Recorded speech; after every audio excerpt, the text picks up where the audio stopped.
nós, né? O que é que viemos fazer aqui? O que é o Pode Ressignificar?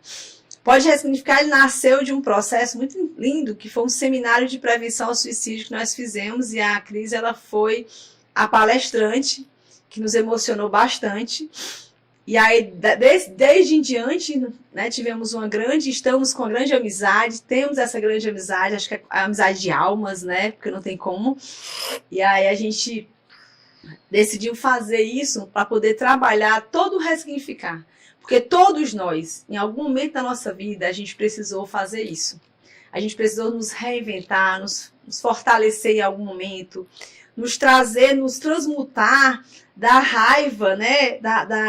De repente, da raiva, da mágoa, da dor, da rejeição, enfim, de tantos processos, a gente veio para o amor, para o perdão, para o auto-perdão, para a busca incessante de como é que a gente poderia fazer diferente diante daquele trauma, daquela dor. E aí... Oi, gente, tudo bem? Eu sou Cristiane, né? Sou fisioterapeuta de formação, sempre trabalhei na área hospitalar, porém, assim, a vida me trouxe algumas surpresas, né? Como a Patrícia falou, eu comecei a palestrar e essas surpresas me fez ressignificar e nos fez também fundar esse podcast. Eu sou mãe do Pedro Rez e da Ana Carolina, né? Eles tiveram uma doença rara, foram acometidos por vários tipos de câncer, e com essa situação de devolvê-los para Deus, eu comecei a minha ressignificação. E aí comecei a palestrar, deixei a fisioterapia, né? Me aposentei. Fui esposa, administrei lá, mas hoje eu digo que meu maior papel é transformar a minha dor em amor, trazer para as mães que estão enlutadas ou que estão com filhos com doenças raras e que foram acometidos por alguma doença e que por alguma situação esteja em paliação, eu trago alguma palavra de conforto. Gente, fácil não é, mas eu não escolhi. Eu li, sabe, que o escolhido não tem escolha. Então, Deus me trouxe esse propósito e eu aceitei. Tem dias que é fácil, tem dias bem difíceis e dias normais, agora normais, porque até então, antes de um ano, não tinha esse grau de normalidade, né? Eu acredito. E assim, eu podia ter escolhido ser fisioterapeuta, eu podia ter escolhido ser esposa, eu podia ter escolhido ser a dona de casa, mas eu fiz a opção de ser mãe. E essa opção, eu acho que me transformou nessa pessoa que eu sou hoje, né? Vocês vão me ver algumas vezes chorando, derramando lágrimas, mas hoje são lágrimas de alegria também. Claro que tem saudades, né, Paty? Bem mas assim, há momentos sempre difíceis, né, Cris? Assim, gente, acabei não me apresentando, né? Cris me lembrou disso. E assim, eu sou Ana Patrícia de Aragão, sou psicóloga, sou também suicidologista, psicóloga clínica, trabalho na prevenção de suicídio há mais de 9 anos, sou ativista nessa área, sou palestrante, sou professora, e por isso que a questão da Unifor ter abraçado, da pós-graduação de saúde mental ter abraçado a gente dessa forma, e eu estou muito feliz assim, de estar aqui nesse momento com a Cris, e a gente está junto, né, nesse processo de que ressignificando que a gente consegue encontrar o nosso caminho, né? Sim. E que não é fácil, porque não vai ser, porque assim, o teu primeiro ano eu presenciei, né? O quanto foi difícil estar sem a Ana, né? Sem todos que estavam lá, né? Todos, Mas a Ana em específico, porque foi a última, né? Essa partida.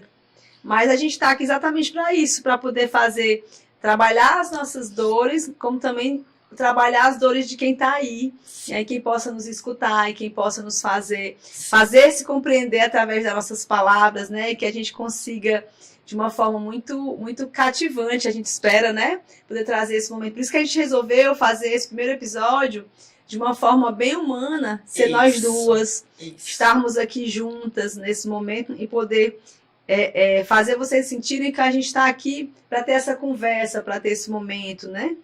Isso. E uma coisa muito importante que eu acho, eu gostaria até de falar assim, eu também estou de luto, né? E estou em tratamento psiquiátrico e psicoterápico.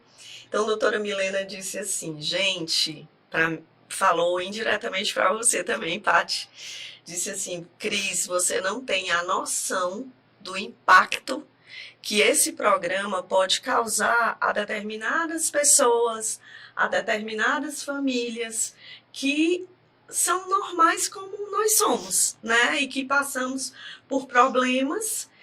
E assim, nós não somos fortes toda a vida, né, Paty? Nós não somos. Às vezes as pessoas chegam para mim e dizem assim, Cris, tu é muito forte. Aí eu fico pensando, eu digo, meu Deus. Quer dizer, eu precisei ser. Eu não tinha um plano B, né? Eu não tinha uma condição de evasão. Eu tinha que ter um enfrentamento. E esse enfrentamento, eu pensava, sabe, Paty? Eu dizia assim, meu Deus, a pior hora vai ser a hora da despedida. E eu sempre pensava, como é que eu vou estar? Será que eu vou estar bem nessa hora da despedida? Como é que eu vou ficar? E nessa hora eu disse, foi a hora mais... Gente, me perdoem quem entender e os bons entenderão. E os outros todos vão entender. Mas assim, a hora da partida não foi o mais difícil. Foi difícil, mas não foi o mais difícil. Os mais difíceis foram os dias subsequentes, onde eu não tinha as risadas, onde eu não tinha mais o celular, onde eu não tinha mais a escuta, eu não tinha como tirar dúvidas em algumas decisões. Então, assim, essas foram as provações. E estão sendo as provações mais difíceis, né? E aí, hoje eu me sinto honrada de estar com você, Patrícia. Eu digo assim, hoje é uma grande honra. Não, a gente não está tecendo só tapetes vermelhos, a gente sofre nos bastidores. E assim, eu quero que vocês... sintam-se em casa conosco. A gente sabe que a gente vai penetrar em cada casa, em cada domicílio, em cada quarto.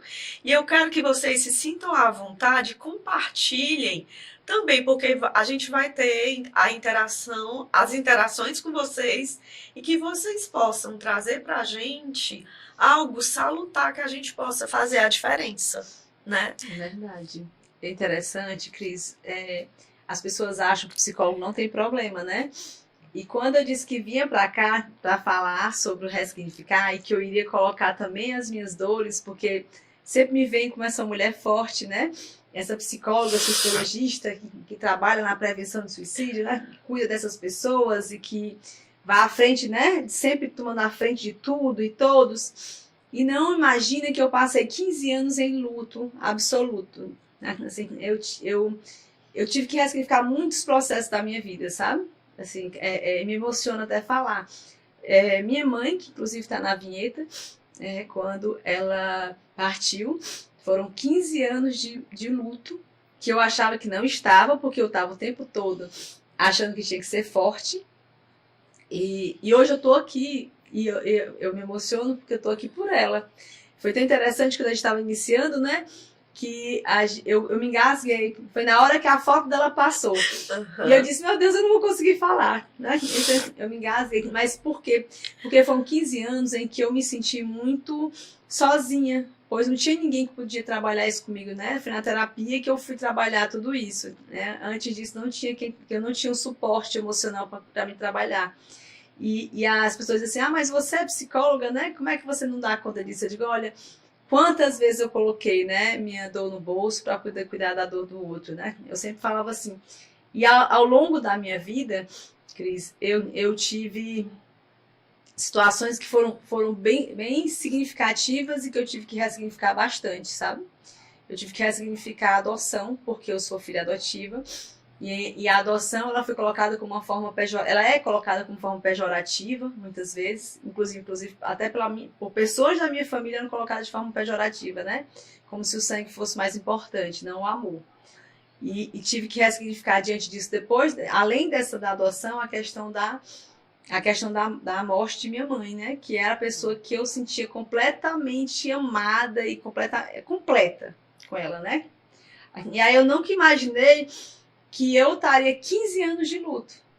Foram 15 anos que eu chorava, né? Que a cada momento eu sentia aquela dor, por isso que eu me entendo. Lógico que é bem longe da questão de um filho, porque a dor de alguém que a mãe morre, a gente pode dizer que a gente é órfão, né? Mas a dor de uma mãe que sofre pelos filhos, ela não tem nome. Então ela é muito maior, a gente não está aqui para comparar a dor de ninguém. A gente está aqui para justamente falar sobre os nossos significados nessas dores. Sim, né? E uma coisa interessante que eu vi, nunca se deve medir o sentimento do outro através de uma régua. Quer dizer, às vezes, por muito menos, pessoas desistem de viver, né? Você que é expertise nesse tema, nessa temática, por muito menos pessoas decidem tirar as próprias vidas, né? E uma coisa que eu acho importante que a gente converse sobre isso, que o luto não tem fase definida. Você acabou de falar que passou 15 anos, eu agora estou com 1 ano da Ana, 3 anos do Pedro, do meu pai e do Cláudio, 4 da minha mãe. Às vezes eu fico pensando, nossa, o escolhido não tem escolha, mas eu digo, Deus, por quê? Foi uma sequência tão rápida. Eu acho que se fosse assim, porque assim, meu pai, 2 meses depois o Pedro, 2 meses depois o meu esposo e 1 ano depois minha filha. E eu tô de pé. E aí eu digo assim, Paty, nós temos esse propósito mesmo, de estar aqui, sabe, de ter essa garra, porque eu acho que não é algo só humano, é sobrenatural mesmo, sabe? A gente está aqui para a gente convidar pessoas como nós, pessoas que se encontram em dificuldades ou que já passaram por dificuldades e que fizeram esse enfrentamento e que hoje são diferenciadas, né? Porque cada sofrimento traz uma evolução incrível. Uma coisa que eu converso muito com a Tati, minha amiga pessoal, sobre, antigamente as pessoas vinham até mim brigar, eu rebatia, eu era altamente invasiva também, era sem paciência. Hoje as pessoas vêm até mim, brigam, entra por um ouvido, sai por outro. Não que eu não seja reativa, não que eu não seja normal. Mas hoje eu questiono 3 vezes, vale a pena eu brigar? Por que eu vou brigar? Por que eu vou discutir? Isso realmente vale a pena? Isso realmente é um problema? Interessante falar isso, né? Que assim, isso me veio muito a questão, por exemplo, com relação à adoção, né? Eu passei muitos anos me sentindo mal porque eu era adotiva, né? E aí eu lembro quando eu entrei na psicologia, até antes, bem antes, né? Eu estava em terapia, eu comecei as pessoas diziam assim, você é adotada, né? Ou então você é adotiva, e vinha de forma pejorativa, né? E eu comecei a olhar a adoção com tanto amor, porque assim, é amor. Não tem para onde correr, né? Não, é amor. Né? E aí, quando alguém vem fazer uma crítica, ou falar bobagens, ou falar coisas assim, Ah, mas você não é do sangue, né? E eu nem discuto, eu nem debato, porque não há mais necessidade. Eu me encontro tão feliz em ser adotada, tão feliz em ser sido tão amada, e me sinto amada por ela onde ela está, sabe? E assim, da mesma forma com a questão do luto, né? Quando a gente passa por um luto tão significativo, né? A gente começa a não ter mais. Eu sempre falo assim, gente, eu não tenho energia para isso. Eu adoro dizer, não tenho energia para isso. Não vou discutir, não tenho necessidade. Às vezes a pessoa manda um WhatsApp assim, altamente grosseiro. Eu disse, gente, eu não tenho energia para isso. Aí eu já digo assim, Senhor, toma de conta que é teu, porque eu não tenho necessidade de estar aqui dando conta. Eu já digo, sabe, Paty, que eu digo, nossa, quem sou eu? Eu sou a mesma Cris de antes, eu preciso me conhecer.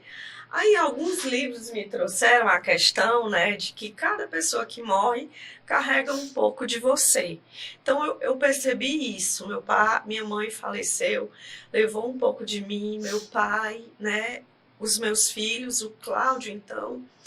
Então hoje, às vezes, eu me defino. Eu ainda estou naquela situação de autoconhecimento. Porque, na verdade, tem coisas que eu faço hoje, gente, que eu digo, cadê a Cris?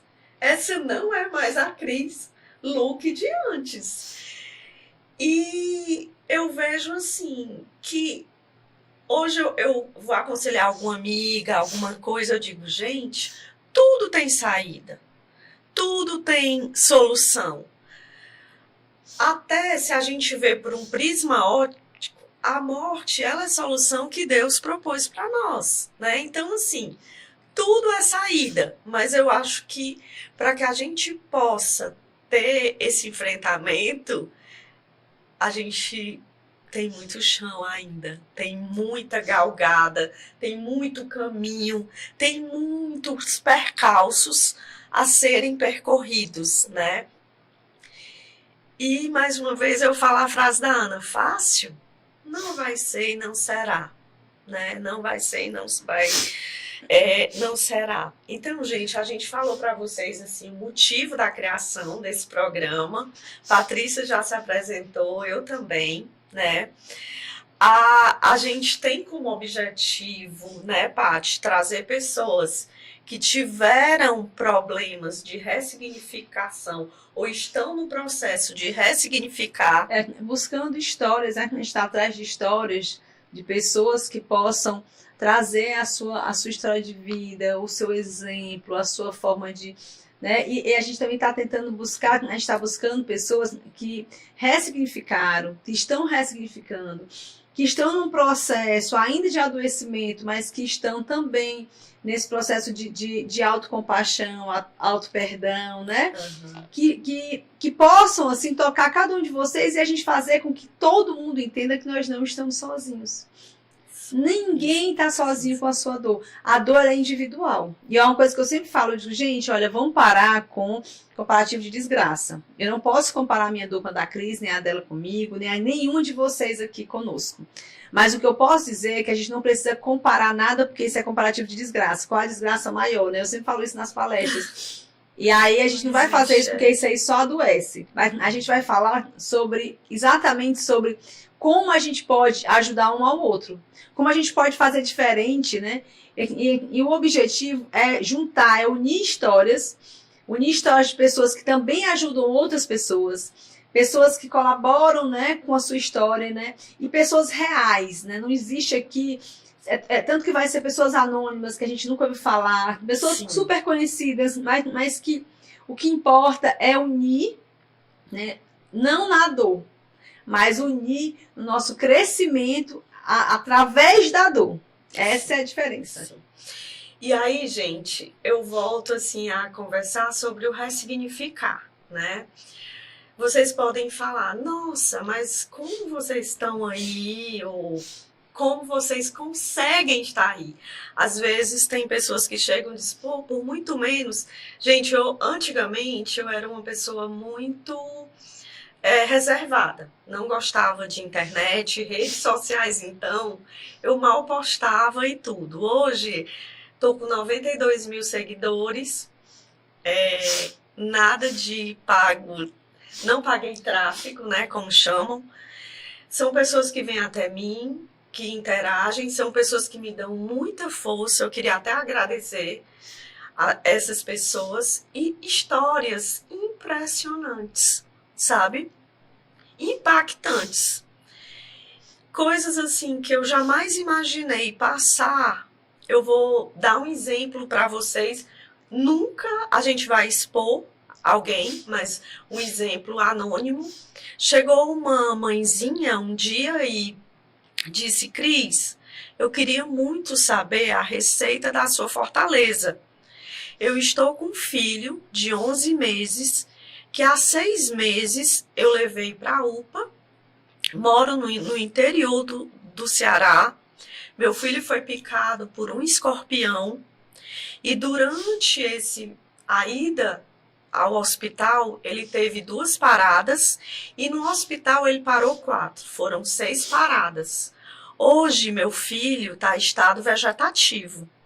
E eu sigo muito seu Instagram e vi que você esperava um milagre até o último dia. Gente, e era verdade. Eu sempre esperei um milagre, né?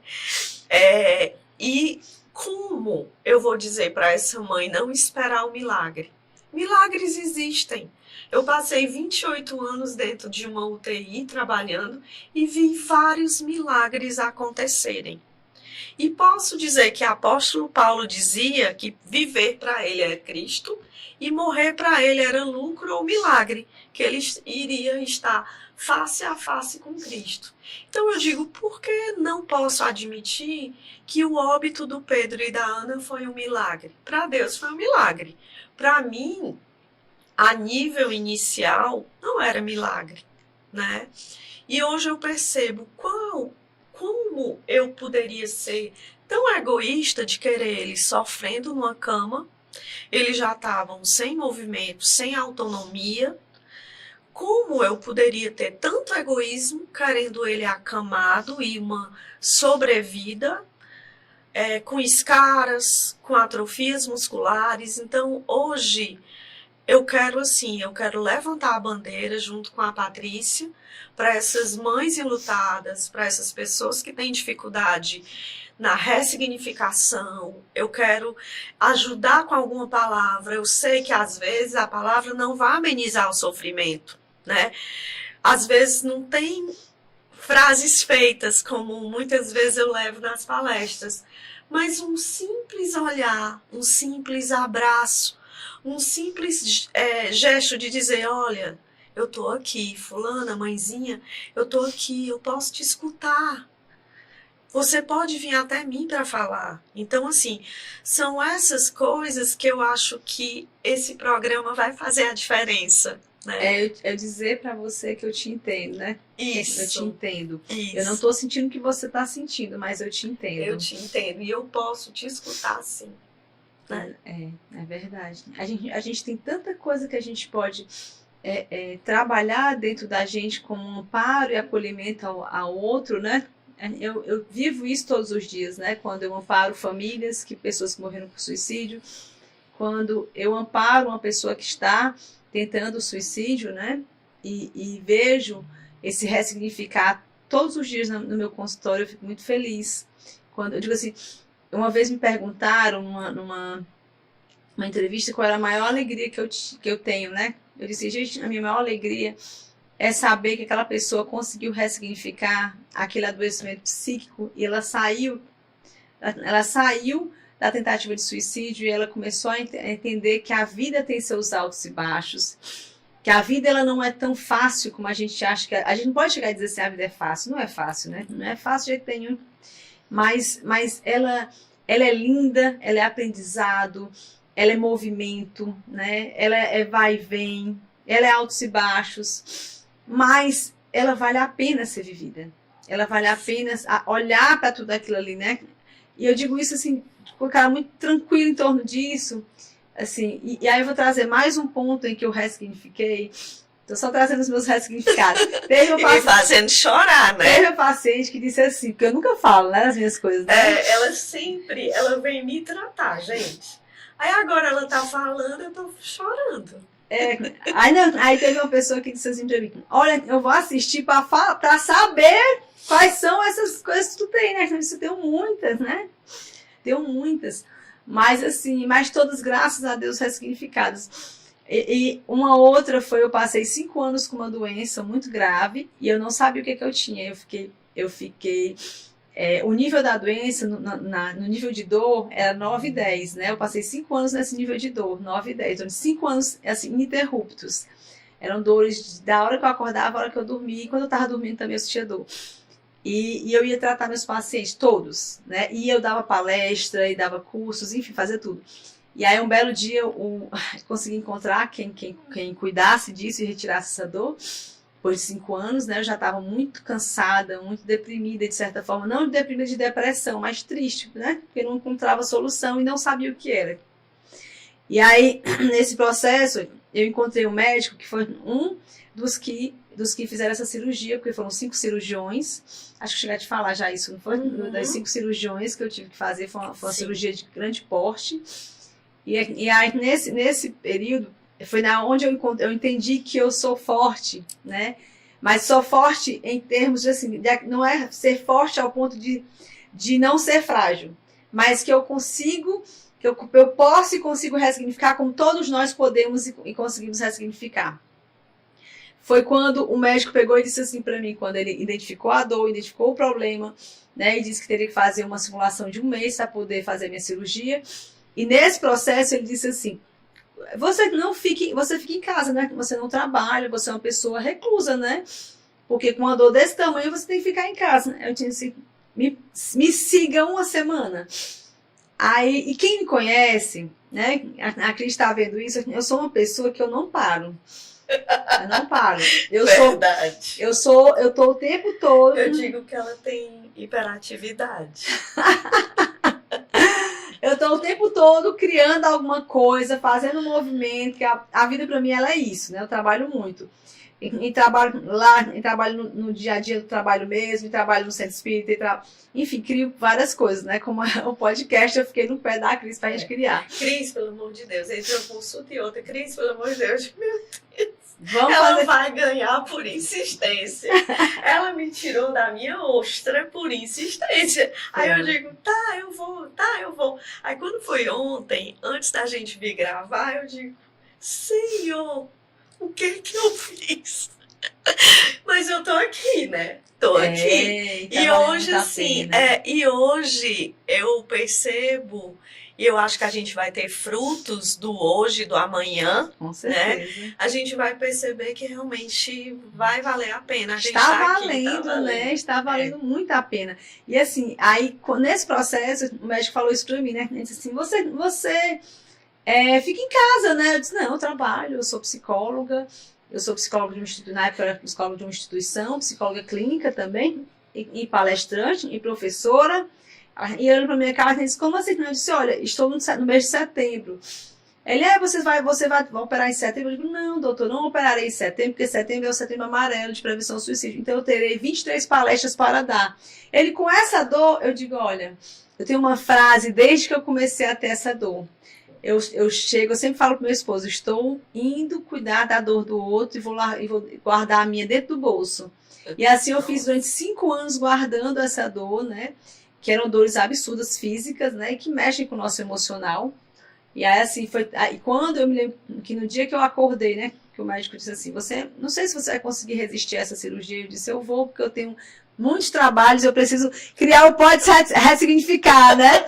Preciso criar o Pode Ressignificar junto com a Cris. Nem sabia ainda que tinha a Cris. Nossa, eu me lembrei de uma coisa interessante sobre a dor, que você disse que sentia, mas engavetou ela e teve que ir avante, né? Logo que o Pedrinho faleceu, eu estava com sofrimento profundo e fui à dentista. E ela disse, Cris, tu tá com 5 cáries, tu não tá sentindo dor? Eu digo, claro que eu tô sentindo, mas a minha dor aqui dentro tá tão grande que a minha dor externa não é nada. Então, assim, é muito, vamos supor, complexo, né? Muito complexo esse dor do sofrer. Quer dizer, você tem a dor da preocupação com o outro, a sua empatia com o outro. E eu digo assim, durante os 10 últimos anos da minha vida, a minha vida não é minha. Às vezes a pessoa diz, Cris, o que é que tu tá fazendo? Tu tá tão bonita. Tu não era assim. Ora, a minha prioridade eram eles. A minha prioridade era o Cláudio, a minha prioridade era o Pedro, era a Ana, era a minha casa. Hoje a minha prioridade sou eu mesma. Então, assim, eu me cuido dentro das minhas possibilidades, que eu também relaxo, né? Se eu não fosse tão relaxada, eu não estaria tão gordinha assim, né, Paty? Eu estaria assim. Mas isso é corpus, bem, né? Quietinha. Eu acho que isso é corpus, né? A gente tá passando, a gente tem que respeitar o nosso processo, né? A gente tem que respeitar. Porque, assim, por mais que a gente. Primeiro que a gente não tem. Quando eu falei 15 anos de luto, gente, é interessante isso que eu vou falar para vocês. Porque na psiquiatria, como na psicologia, né, diz que depois de 2 anos de luto é patológico. Então, iam dizer que eu estava extremamente, né, com luto patológico. No entanto, eu nunca devolvi o meu luto para ninguém, sabe? O luto era meu, era muito meu, né? E trabalhei muito ele no meu processo de terapia. E é exatamente isso, o luto é seu, sabe, Cris? Ele é seu, ele é muito teu, sabe? É aquele dia que, por exemplo, a Cris não atende a ligação. E aí é engraçado que a gente tem um amigo em comum que ele entra em desespero, né?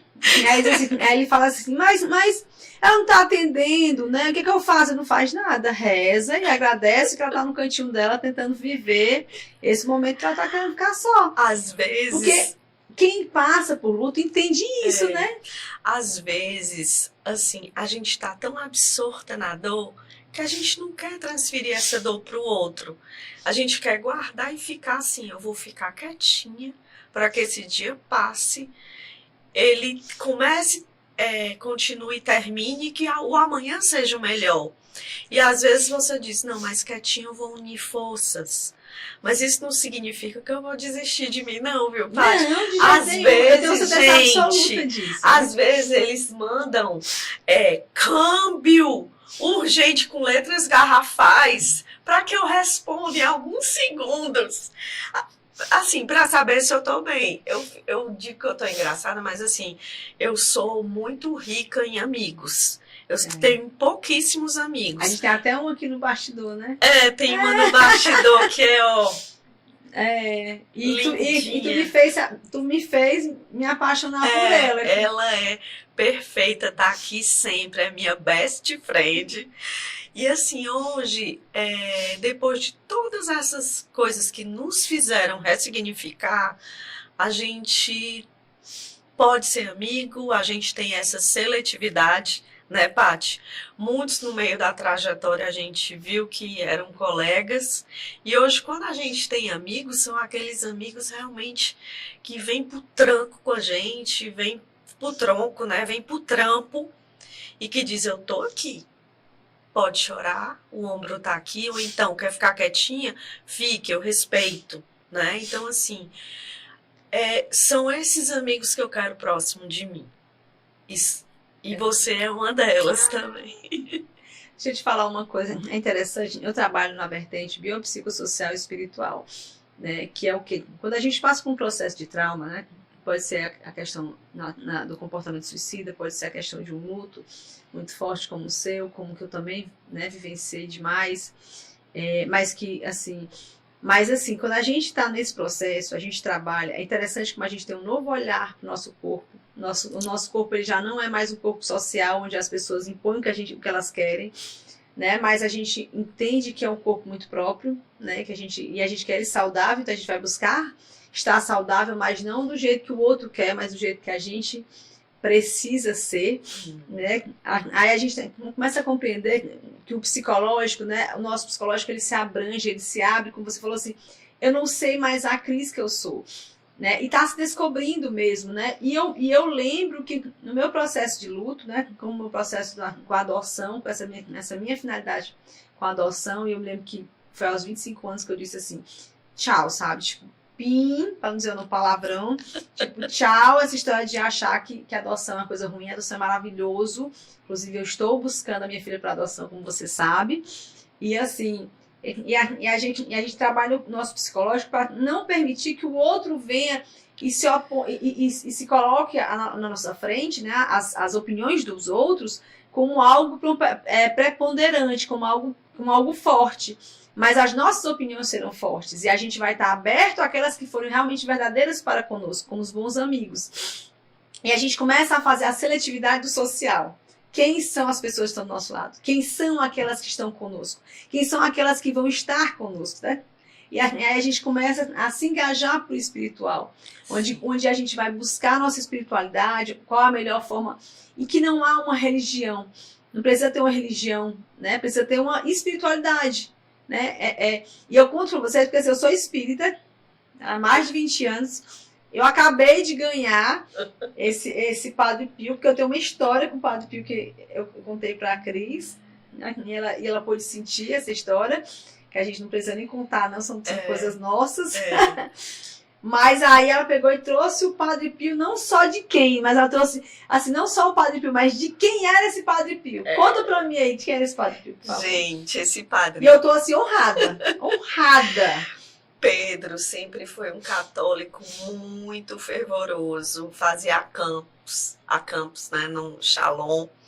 Ele era um discípulo do Padre Antônio Furtado, e o Vitor Salles era chefe do grupo de jovens dele, e ele era louco, ele devoto por duas pessoas, claro que Jesus Cristo, Nossa Senhora e Deus, as trindades, Espírito Santo, mas ele tinha uma verdadeira devoção ao Padre Pio. Então o Padre Pio ia na nossa mala, nos tratamentos, acompanhava ele na cabeceira, o Padre Pio ficava no quarto dele.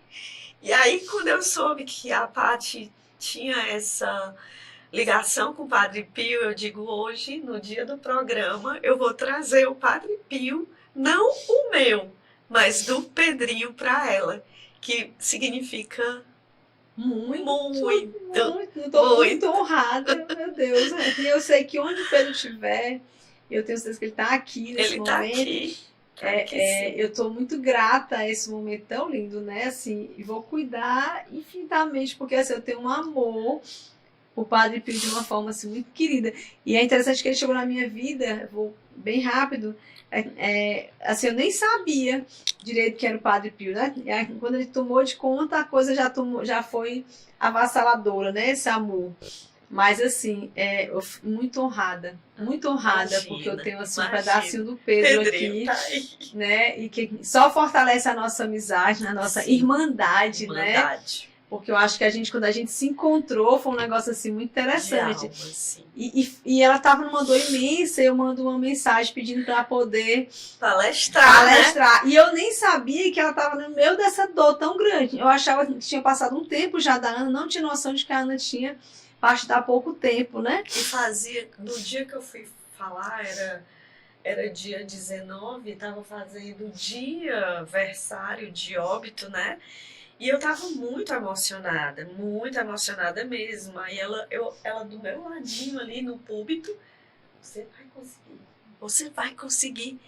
Aí eu me lembrei muito do filme O Resgate do Soldado Ryan. Fazer por merecer, faça a diferença. E quando eu olhei para você, eu tive toda aquela força de poder continuar. E aí nossa amizade começou dessa pequena plantinha, né? Desse pequeno bambu. E é interessante que eu estava lá naquele seminário, sabe? E eu senti que eu tinha que ficar ali do teu lado. E o pessoal, senta, eu disse, não, vou sentar não, vou ficar em pé. Mas porque eu disse, porque eu preciso ficar em pé. Eu preciso dizer para ela que eu tô aqui. E ela não sentou, gente, ficou ali do lado. Eu falando, e aí começou o vento dar, parecia uma coisa, o vento dar, minha boca seca, os lábios pregando, era todo um impedimento. Eu digo, eu vou conseguir. Porque uma coisa, eu esqueci de dizer, eu fui docente durante 15 anos também. Uma coisa é a gente falar sobre assuntos científicos, outra coisa é nós falarmos de nós mesmas. essa exposição íntima, pessoal e sobre quem nós somos. Isso não é fácil. E ali eu me vi mediante uma plateia onde foi minha primeira fala. E eu olhava e disse, eu vou conseguir. Por eles eu vou conseguir. E me lembrava muito de uma frase onde a Ana dizia, mãe, eu não quero ser lembrada por uma doença. Eu sou mais do que uma doença. Tanto é que quando ela teve o diagnóstico, ela disse, eu vou entrar na medicina e eu vou fazer por merecer. E o Pedro tinha uma frase muito linda que dizia que era ser feliz é apenas uma questão de ponto de vista. E partindo desse prisma, gente, eu e a Patrícia, a gente combinou, né, de terminar sempre o nosso programa com a frase de impacto. E eu acho que eu ainda vou mais além, inventei agora sem combinar com ela. Eu vou fazer a frase de impacto e ela vai passar um dever de casa para vocês. Meu Deus, não tinha que ser a Cris. Eu, com as minhas surpresas, eu vou te pedir para você passar um dever de casa para eles e eu vou ler a frase de impacto primeiro, tá? Gente, essa frase nós escolhemos juntas é de Cora Coralina.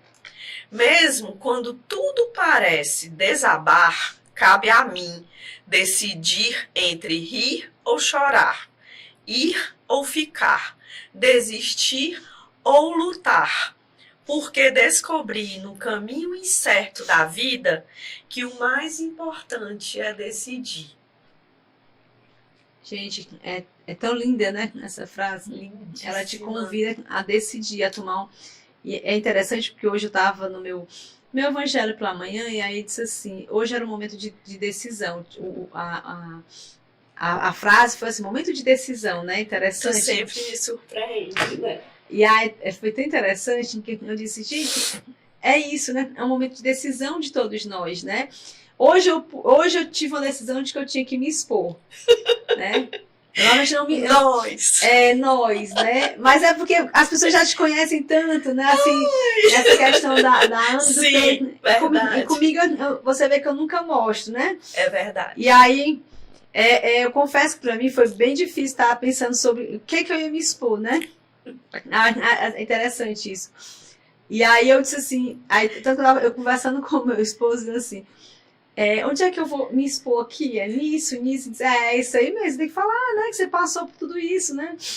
Aí eu disse, é verdade. E aí, no momento de decisão, é exatamente isso, né? É o que a Cora fala. A gente precisa decidir o que a gente vai fazer, se a gente vai permitir que a coisa caia, ou nós vamos nos permitir levantar e caminhar. E aí eu vou trazer uma frase para vocês que não estava no nosso script, né? Mas é uma frase que eu acho maravilhosa, que foi a frase que me levou para a vida toda. Mas vai ser o dever de casa? Vai ser o dever de casa. Essa frase, não, já pensei nela exatamente como dever de casa. Essa frase foi a frase que me tirou de todo o meu processo de dor. Que me fez, mesmo tendo 15 anos de sofrimento, porque quando a gente fala de luta, a gente fala de sofrimento, né? Eu passei 15 anos sofrendo demais ali. Eu não parava a minha vida, mas eu sofria. Eu chegava em casa, ficava meio mal. Como também nos 5 anos de adoecimento que eu me reclusei tanto, né? Final de semana eu sentia muita dor e ninguém conseguia entender porque eu não conseguia viver uma vida social com as pessoas. Eu me afastei muito dos meus amigos, né? Eu ficava só em casa porque eu não conseguia andar. Era muito difícil para mim. Eu já passava a semana andando e fazendo aquela coisa, né? Fazendo de um limão a limonada. Então nesse processo, da minha mãe, especificamente, essa frase fez a diferença. Caminhante, não há caminho. O caminho se faz ao andar. Eu trouxe essa frase porque eu quero que vocês procurem frases, né? Que vocês possam encontrar nessa frase um motivo e uma razão para a tua caminhada. Quando que aconteceu isso? Eu tinha 15 anos, quando houve o desencarne de minha mãe. E eu lembro que meu irmão, ela sempre soube que eu amava estudar, ler muitos livros. E ela disse, antes de falecer, ela disse para meu irmão que quando eu estivesse muito mal, né? Minha mãe muito, assim, muito massa, né? Estivesse muito mal, que pegasse, colocasse vários livros para me ler. E eu me lembro, gente, que eu estava no nosso quarto, que eu estava dormindo com a minha mãe. Eu estava no nosso quarto escuro, estava muito mal, já tinha uma semana que eu estava muito, muito mal, não conseguia comer nada. E aí meu irmão chega com uma pilha assim, ele nem sabe o quanto ele salvou minha vida naquele momento. Uma pilha zona assim de livros, né? E aí tinha todos os tipos de livros. Eu confesso que eu não me lembro qual era o livro que estava essa frase. Mas eu me lembro claramente que quando eu vi essa frase, assim, se faz caminho ao andar. Eu tenho até ela aqui, uma parte dela tatuada. E aí eu olhei, eu disse assim, não foi fácil, né? Como eu falei, foram 15 anos, né? Sentindo muito sofrimento, porque a saudade vai existir sempre, mas eu sofri a cada saudade, né? Então o luto, ele tá no sofrimento, né? Como eu sofro, como eu me sinto mal, como eu me sinto triste, né? Porque em luto estaremos sempre, mas não em estado de luto, né? Então eu tinha crises de luto ali, que é aquelas crises que a gente chora muito, que a gente, poxa, a gente se pergunta o que a gente tá fazendo aqui, né? Então foram 15 anos dessa forma, mas essa frase, ela me fazia levantar, ela me fazia entender de que mesmo com tanta dor, tanto sofrimento, eu precisava continuar em respeito àquela mulher que havia me criado. Em respeito e de uma forma, e trazer para ela uma pessoa digna, como ela esperava e espera, e está vendo agora como eu sou. Então procurem, né, a tarefinha de casa, procurem frases que façam você tocar a tua alma. Ou frases, ou livro, ou filme, né? Que faça você parar e pensar assim, qual é o caminho, né? É interessante que você falou uma frase que o escolhido não tem escolha. E isso para você faz o quê? Você pensar e parar e dizer assim, eu não tenho escolha, então eu tenho que fazer disso, né, a minha escolha. Porque eu já fui escolhido, então eu tenho que fazer disso a minha escolha. E quando eu me lembro claramente que quando eu me senti, né, em total abandono no período dos meus 15 anos, quando minha mãe faleceu, me sentindo muito abandonada, e também eu vi esse processo com a adoção, eu me senti naquele momento assim, meu Deus, o que foi que aconteceu, né? Mas naquele momento Deus havia me escolhido para passar por um processo onde eu pude ressignificar toda a minha vida e hoje estar aqui, né? E hoje poder estar aqui e me sentir firme, forte, sabe? Dizer assim, eu amo o que eu faço, né? Eu amo tudo que eu vivo, eu amo tudo que eu tenho, eu amo todos, assim, sou muito honesta com cada um de vocês. Eu amo cada trauma que eu passei, porque eles fizeram quem eu sou, eles me fizeram melhor do que aquilo que eu imaginava que seria, e pretendo ser muito mais do que isso, e pretendo também poder fazer de cada um que está aqui assistindo a gente, né? Pessoas que possam dizer a mesma coisa, dizer assim, eu aprendi com a dor, ela me subestimou. Achava que iria acabar comigo, mas eu cheguei para ela e disse, eu sou muito mais do que aquilo que você imagina. Estamos chorando. Né? Gente, eu disse pra vocês que a gente ia chorar, né? A gente chora. A gente chora. A gente chora e é um momento assim, a gente fica muito grato nesse momento, né? Por a gente tá fechando agora o nosso... Começando. Aliás, fechando que eu falo o episódio. A gente tá iniciando um novo ciclo, nova etapa. Pedrinho trouxe a chave aí pra você. Já trouxe, Pedro e Ana trouxeram aqui dentro do meu coração. Desde que hoje eu amanheci, eu sabia. E tu tá com a chavezinha da Ana, que a primeira coisa que eu olhei foi assim, a chave. Peguei até o colarzinho dela, que tem uma chave, que a avó Lulu dela deu pra ela, com o coraçãozinho. Eu sou chorona. E fiz até a Patrícia chorar. Não, mas eu estou aqui chorando por esse momento, né? Um momento épico, um momento único, né? Um momento de muita coisa. Assim, eu tô mesmo passando pelos, assim, de poder me expor e eu fico muito feliz em poder fazer isso, sabe? Poder dizer assim, gente, a gente é humano como todos vocês. A gente passa por situações extremamente difíceis, mas isso em nenhum momento ela diz quem somos nós. Ela diz o que nós vamos fazer, mas não quem somos nós. O que vamos fazer com essa dor, o que vamos fazer com esse sofrimento, que vamos fazer com a nossa vida, mas nunca vai dizer quem somos nós. Verdade. Então, assim, muito obrigada por cada um de vocês que estão assistindo nesse momento. Muito obrigada por estar nesse envolvimento conosco. Assim, espero que os próximos episódios estejam conosco também e que aumente cada vez mais, né, essas pessoas que estarão conosco. E contem com a gente, né? Qualquer coisa, nos chamem no Instagram. Isso. A gente vai ter o Instagram, já vamos colocar agora o Instagram do Pode Ressignificar, com a nossa Grace, né? E que é a nossa mídia. E eu estou muito, muito feliz em estar aqui com a minha amiga a Cris, que hoje me perguntaram assim, a Cris é tua amiga, tua colega, tua conhecida? Isso é minha amiga e irmã, que eu amo demais e que eu disse assim, ela veio na hora que eu precisava. Oh, eu não tenho nem palavras, gente, só agradecer. A gente vai estar juntas e juntos nessa, todos.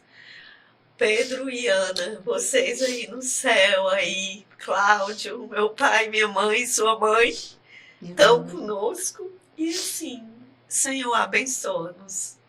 Um beijo, tá? Ó, para cada um de vocês. Um beijo grande e dando assim, amém. A minha mãe, que é uma pessoa que eu amo demais, Marisaura. A meu tio Aragão, que é um ser humano incrível, que me deu exemplos assim, também estão lá. Então, assim, é uma turma boa da minha família que está lá e que eu amo demais. Tio Raimundo, tio Leôncio, enfim, tem uma turma bacana que está por lá por cima, que está cuidando da gente, está olhando pela gente, que cuida, né? Eu esqueci de um que está aqui também, o Teófilo, padrasto da Tatinha. Muito querido, que eu tenho certeza, eu senti a presença, eu tenho certeza que ele está conosco. E ela está aqui com a gente. Pois é, então assim.